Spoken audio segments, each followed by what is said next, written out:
Hello, boys and girls. I hope you're all doing well.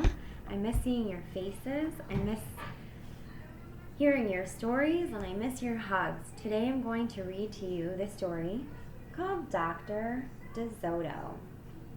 This story is really cute. It's about a dentist, and he's a mouse dentist. So this is a fictional story who helps all the animals in his community.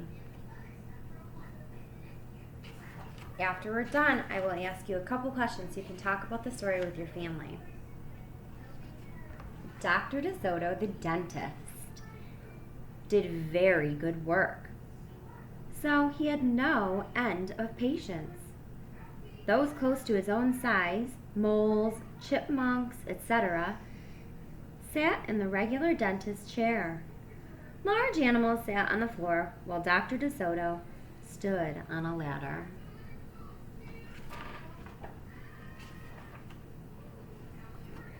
For extra large animals, he had a special room. There, Dr. De Soto was hoisted up to the patient's mouth by his assistant, who also happened to be his wife.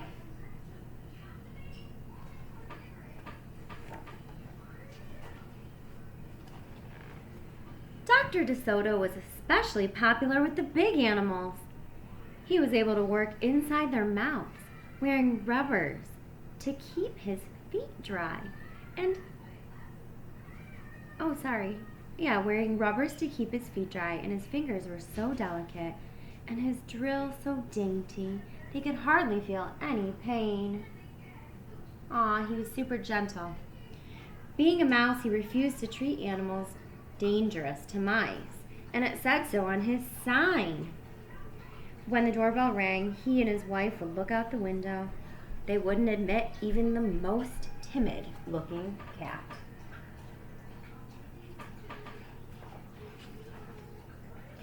One day, when they looked out, they saw a well-dressed fox with a flannel bandage around his jaw.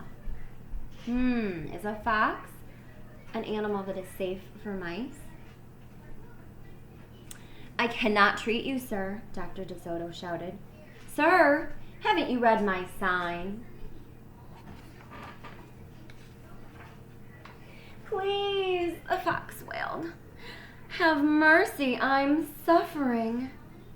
And he wept so bitterly, it was pitiful to see. "Just a moment," said Dr. De Soto. "That poor fox," he whispered to his wife. "What shall we do?" "Let's risk it," said Mrs. De Soto. She pressed the buzzer and let the fox in. What would you do if you were Dr. De Soto? Would you let the fox in? He was up the stairs in a flash. "Bless your little hearts," he cried, falling to his knees. "I beg you to do something. My tooth is killing me."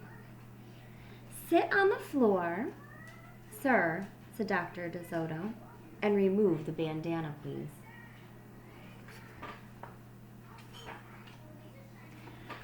Dr. De Soto climbed up the ladder and bravely entered the fox's mouth. "Ow!" he gasped. The fox had a rotten bicuspid and unusually bad breath. "This tooth will have to come out," Dr. De Soto announced, "but we can make you a new one." "Just stop the pain," whimpered the fox, wiping some tears away. Despite his misery, he realized he had a tasty little morsel in his mouth, and his jaw began to quiver. "Keep open," yelled Dr. De Soto.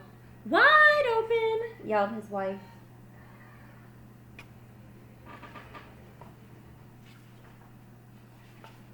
"I'm giving you gas now," said Dr. De Soto. "You won't feel a thing when I yank that tooth." Soon the fox was in dreamland. Yummy," he mumbled in his dream. "How I love to eat them raw, with just a pinch of salt." They could guess what he was dreaming about. What do you think he was dreaming about? Mrs. DeSoto handed her husband a pole to keep the fox's mouth open. Dr. De Soto fastened his extractor to the bad tooth. Then he and his wife began turning the winch. Finally, with a sucking sound, the tooth popped out and hung, swaying in the air. "I'm bleeding," the fox yelped when he came to.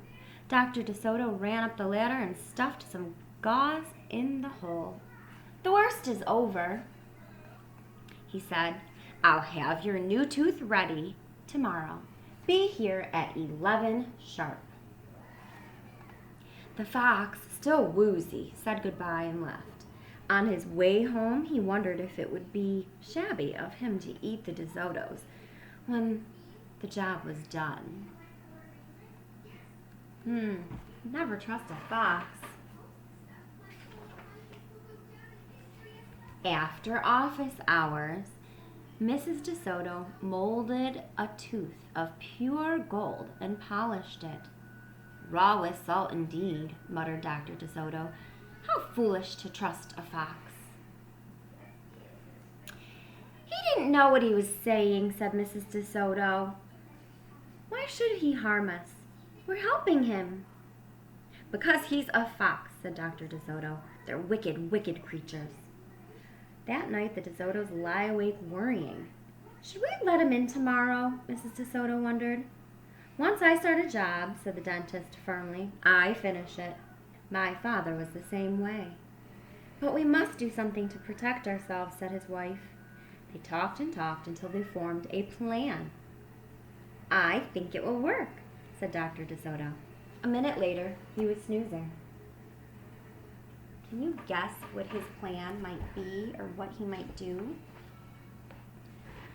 The next morning at promptly 11, a very cheerful fox turned up. He was feeling not a particle of pain. When Dr. DeSoto got into his mouth, he snapped it shut for a moment, then opened wide and laughed. "Just a joke," he chortled. "Be serious," said the dentist sharply. "We have work to do." His wife was lugging the heavy tooth up the ladder.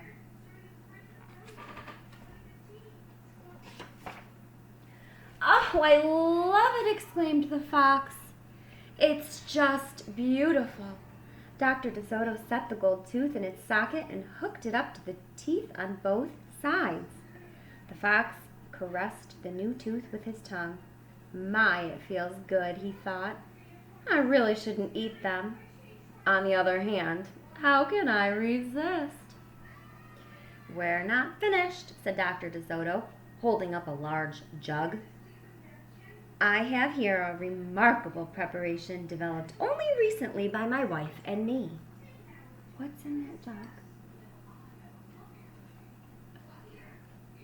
"With just one application, you can be rid of toothaches forever. How would you like to be the first one to receive this unique treatment?"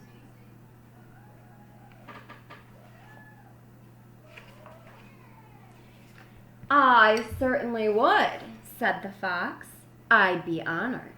He hated any kind of personal pain. "You will never have to see us again," said Dr. DeSoto. "No one will see you again," said the fox to himself. He had definitely made up his mind to eat them, with the help of his brand new tooth. Dr. DeSoto stepped into the fox's mouth with a bucket of secret formula and proceeded to paint each tooth. He hummed as he worked. Mrs. DeSoto stood by on the ladder, pointing out spots he had missed. The fox looked very happy.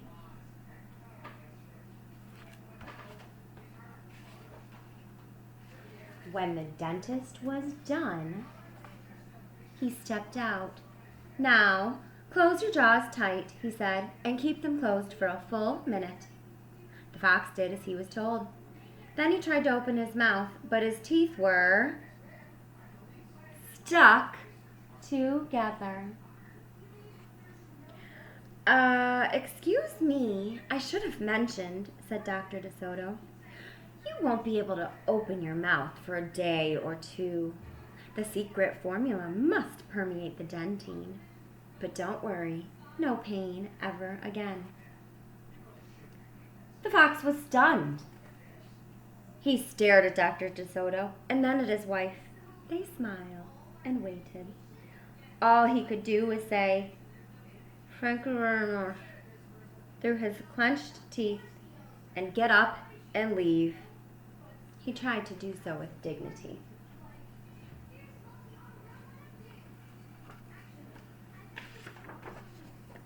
Then he stumbled down the stairs in a daze. Dr. De Soto and his assistant had outfoxed the fox. They kissed each other and took the rest of the day off. What do you think it means to outfox a fox? There's lots of things you can discuss with your family after reading this story. What part did you like best?